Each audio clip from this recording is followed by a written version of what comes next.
काका सध्या नीट पेपर फुटी प्रकरण समोर आलंय. आतापर्यंत वेगवेगळ्या लोकांचे नाव समोर येत आहेत.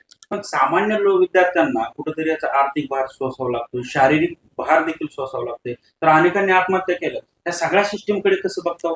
हे सगळी सिस्टम बोगस आहे. गरिबानं गरीबच राहावं, मोठ्याने मोठंच होत जावं, हे रूढी परंपरानं चालत आलेली आहे आणि चालणारच आहे. आमच्यासारख्या गरिबाच्या लेकराने एकच करावं लागेल, अभ्यास अभ्यास अभ्यास करणे आणि मरणाला मंत्र गोळा करणे. कारण काही जण पागल होऊ लागले. आज माझ्या लेकराचं तर नुकसान तुम्ही कोणीच भरू शकत नाही, म्हणाला गव्हर्नमेंट सुद्धा नाही.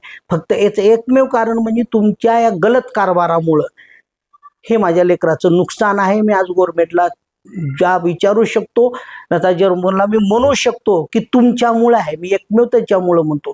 कारण हा माझा मुलगा जिद्दीला पेटला, मला काबर पडत नाहीत म्हणत गेला, पाण्याकडे दुर्लक्ष झालं. त्याने 14 तास एका जागी बसून त्याची खुर्ची दबत गेली काय, आणि तो आज किडनी रिकामी झाली. ह्याच्यावर मोठा आजार काय जगात सांगा तुम्ही? ह्याच्यावर मोठा आजार तर तुमच्या कधीच कुठे निघणार नाही. आणि ह्याच्या पायी मला एकच सरकारला विनंती करायची, तुम्ही अपंगाचं प्रमाणपत्र देता, कानाचं प्रमाणपत्र अपंगत्व देता, तर अशा लेकरांना बी काहीतरी द्या ना तुम्ही. काय त्याची जिंदगी उद्या चालवण्यासाठी त्याला काहीतरी आधारभार राहिला पाहिजे ना. मग तुम्ही 1% जागा द्या.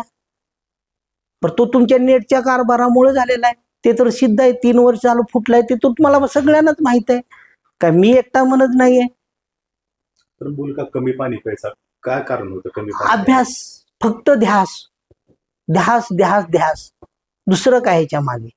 काय त्याला काही काम होतं? काही नव्हतं, ध्यास फक्त. आणि कुणाच आपलं सुद्धा होतं बघा तुम्ही. आपण एखाद्या कामाच्या व्यथामध्ये राहिलो तर आपलं सुद्धा पाण्याचं दुर्लक्ष होतं. तसंच म्हणून नाही, कुणी बघा तुम्ही एखादी काम करताना घंटा पाणी आपण पित नाही. आणि एखाद्या जागी बसून हे पूर्ण दडपण आलं ना शरीरावर, मेंटली बी आलं, शारीरिक दृष्ट्या पण झालं. काय मागणी असणार?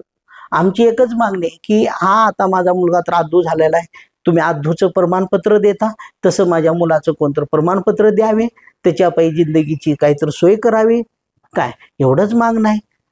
आणि तो माझा मुलगा आजो बी म्हणतो की त्याने फोडत राहतील, मी देतच राहणार. तो आजो जिद्द सोडला नाही.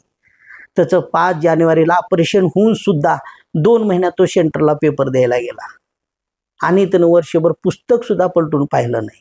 तर बी तो तेवढ्या जिद्दीनं गेल्या वर्षीच्या अभ्यासावर गेला. आणि आज किडनी ट्रान्सप्लांट, ह्याच्यावर मोठा आजार काहीच नाही सर. आजकाल एखादी पाय तुटू द्या, माणूस चलतो, पण आज त्याच्या आयुष्याचं नुकसान तुम्ही मोपू शकत नाही. मला लाव करोड रुपये मोपू शकत नाही. विश्वजित, मला सांग, 3 तारखेला परीक्षा दिली, पुन्हा आता परीक्षा देण्याची वेळ आली. तर म्हणजे मागच्या 4 वर्षापासून तू नीटची तयारी करतो. या नीटची तयारी करताना तुला शारीरिक दृष्ट्या देखील आता कुठंतरी अपंगत्व आलंय म्हणावं लागतं.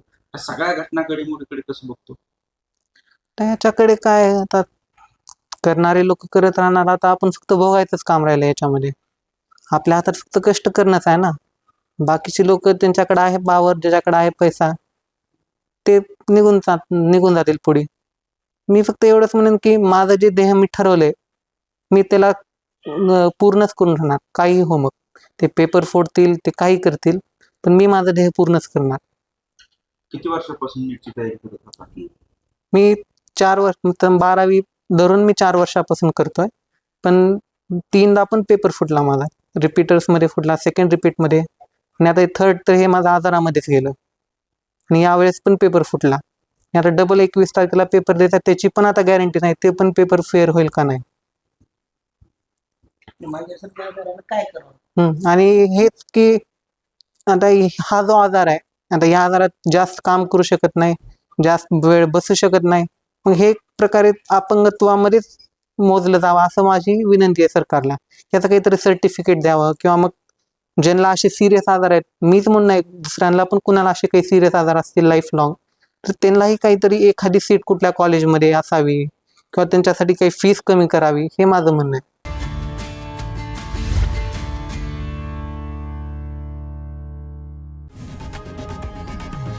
लोकशाही मराठी ऐका, पहा, जागरूक रहा.